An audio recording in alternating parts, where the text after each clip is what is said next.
লন্ডনে খালেদা জিয়ার চিকিৎসা শুরু, মামলা শেষ হলে দেশে ফিরবেন তারেক রহমান, জানালেন বিএনপি মহাসচিব।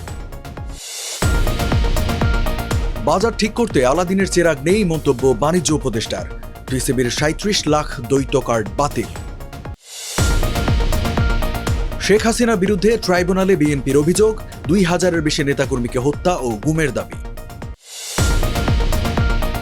পুনর্বাসন দাবিতে চাকরিচ্যুত বিডিআর সদস্য সহ স্বজনদের শাহবাগ অবরোধ, তীব্র যানজটে ভোগান্তি। বকশীবাজারে আগুনে পুড়ল অস্থায়ী আদালত, সংস্কার না করলে বিচার কাজ সম্ভব নয় বললেন পিপি।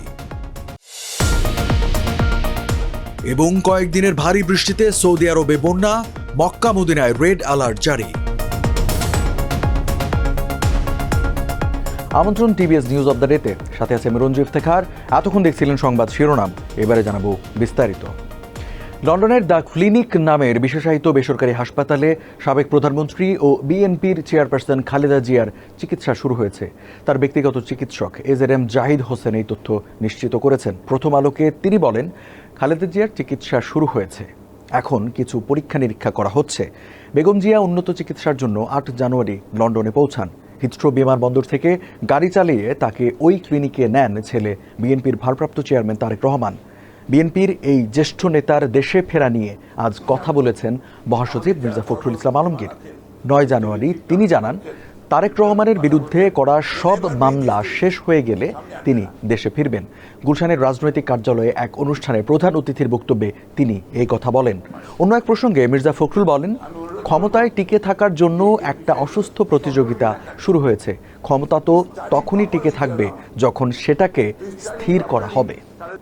বাজার ঠিক করতে নিজের হাতে আলাদিনের চেরাগ নেই বলে মন্তব্য করেছেন বাণিজ্য উপদেষ্টা শেখ বশির উদ্দিন। তিনি বলেন, সম্প্রতি চালের দাম বেড়ে যাওয়ায় মানুষের কষ্ট হচ্ছে, এটা অস্বীকার করার সুযোগ নেই। তবে এই সমস্যা সাময়িক। আসলে এমন কোনো আলাদিনের চেরাগ তো নেই যে সুইচ দিলেন আর কালকেই বাজার ঠিক হয়ে যাবে। তবে বাজার স্বাভাবিক রাখতে সরকার নানা উদ্যোগ নিয়েছে। ৯ জানুয়ারি সচিবালয়ে বাণিজ্য মন্ত্রণালয়ের সভাকক্ষে তুরস্কের বাণিজ্যমন্ত্রী ওমর বোলাটের নেতৃত্বাধীন প্রতিনিধি দলের সঙ্গে বৈঠক শেষে এই কথা বলেন তিনি।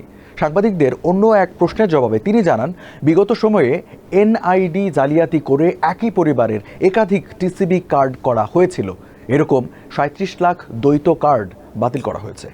দলীয় ২,২৭৬ জন নেতাকর্মীকে ক্রসফায়ারে হত্যা ও গুমের বিষয়ে আন্তর্জাতিক অপরাধ ট্রাইব্যুনালে অভিযোগ দাখিল করেছে বাংলাদেশ জাতীয়তাবাদী দল বিএনপি। সাবেক প্রধানমন্ত্রী শেখ হাসিনাকে প্রধান আসামি করে জড়িত আইন শৃঙ্খলা বাহিনীর সদস্যদের নাম উল্লেখ করে এই অভিযোগ করা হয়েছে। ৯ জানুয়ারি ট্রাইব্যুনালের প্রসিকিউশন শাখায় আলাদা 2টি অভিযোগ জমা দিয়েছে দলটির মামলা সংগ্রহ তথ্য সেলের সমন্বয়ক মোহাম্মদ সালাউদ্দিন খান। অভিযোগ প্রসঙ্গে তিনি জানান, বিগত আওয়ামী লীগ সরকারের শাসনামলে বিএনপিকে নির্মূল করার উদ্দেশ্যে সারা দেশে বিএনপির নেতাকর্মীদের ক্রসফায়ারে হত্যা করা হয়। এই ক্রসফায়ারে জেলা ও উপজেলা ভিত্তিক তালিকা জমা দিয়েছি। তিনি জানান, বিএনপির সাবেক নেতা ইলিয়াস আলী চৌধুরী আলম সহ ১৫৩ জন কর্মীদের গুম করা হয়েছে। সেই ঘটনায় আলাদা অভিযোগ করা হয়েছে। এই ঘটনায় সাবেক প্রধানমন্ত্রী শেখ হাসিনাকে প্রধান আসামি করা হয়েছে। পিলখানা হত্যাকাণ্ডে হওয়া মামলায় দণ্ডিত বিডিআর সদস্যদের কারামুক্তি, মামলার পুনঃতদন্ত, ন্যায় বিচার নিশ্চিত, চাকরিচ্যুতদের পুনর্বহাল ও পুনর্বাসনের দাবিতে রাজধানীর শাহবাগ ব্লকেড করা হয়েছে। এতে শাহবাগ মোড় দিয়ে যান চলাচল বন্ধ হয়ে যায়। শাহবাগ মোড় সংশ্লিষ্ট বিভিন্ন সড়কে তৈরি হয় তীব্র যানজট। এর আগে বেলা 1টার দিকে চাকরিচ্যুত বিডিআর সদস্য সহ ও স্বজনেরা কেন্দ্রীয় শহীদ মিনার থেকে মিছিল শুরু করেন। মিছিল নিয়ে তারা শাহবাগ মোড়ে যান। তাদের কেউ কেউ শাহবাগ মোড়ের সড়কে শুয়ে ও বসে পড়েন, অনেকে দাঁড়িয়ে অবস্থান নেন। পরে দুপুর 3টার দিকে 2 ঘন্টার আলটিমেটাম দিয়ে সড়ক থেকে সরে যান। তারা আবার কেন্দ্রীয় শহীদ মিনারে অবস্থান নেন। বিডিআর বিদ্রোহের বিচারের জন্য ঢাকার বকশীবাজারের আলিয়া মাদ্রাসা মাঠে স্থাপিত অস্থায়ী বিশেষ আদালতের একটি কক্ষে আগুন দেওয়া হয়েছে। প্রধান 2টি ফটক তালাবদ্ধ থাকায় ফায়ার সার্ভিস কোনো কার্যক্রম পরিচালনা করতে পারেনি। ফলে আগুনে কিছু নথিপত্র ও আসবাবপত্র পুড়ে গেছে। ৯ জানুয়ারি ভোরে এই ঘটনা ঘটে বলে জানিয়েছে চকবাজার থানা পুলিশ। এর আগে মাদ্রাসা মাঠে আদালত বসানোর প্রতিবাদে শিক্ষার্থীরা রাত থেকে সড়ক অবরোধ করেন। সড়কে টায়ার জ্বালিয়ে ও অবস্থান নিয়ে বিক্ষোভ করেন তারা। আগুনে পুড়ে যাওয়া কক্ষ সংস্কার না করলে দ্রুতই বিচার কাজ পরিচালনা করা সম্ভব নয় বলে জানিয়েছেন রাষ্ট্রপক্ষের আইনজীবী পিপি বোরহানুদ্দিন।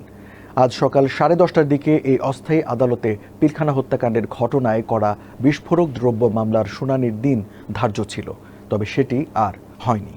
সৌদি আরবে কয়েকদিনের ভারী বৃষ্টির জেরে ব্যাপক বন্যা শুরু হয়েছে। বন্যার কারণে ইসলাম ধর্মাবলম্বীদের পবিত্র দুটি শহর মক্কা ও মদিনায় ইতোমধ্যে রেড অ্যালার্ট জারি করেছে দেশটির আবহাওয়া দপ্তর ন্যাশনাল সেন্টার ফর মেটেরোলজি।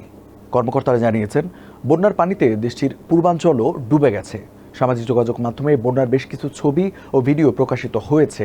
তাতে দেখা গেছে পানির স্রোতে ভেসে যাচ্ছে গাড়ি, এছাড়া বিভিন্ন ভবনের একতলার প্রায় অর্ধেক ডুবে গেছে। বন্যার কারণে অরেঞ্জ অ্যালার্ট জারি করা হয়েছে রাজধানী রিয়াদ, মধ্যাঞ্চল ও দক্ষিণ পশ্চিমাঞ্চলীয় দুই প্রদেশ আসির ও জাজানে।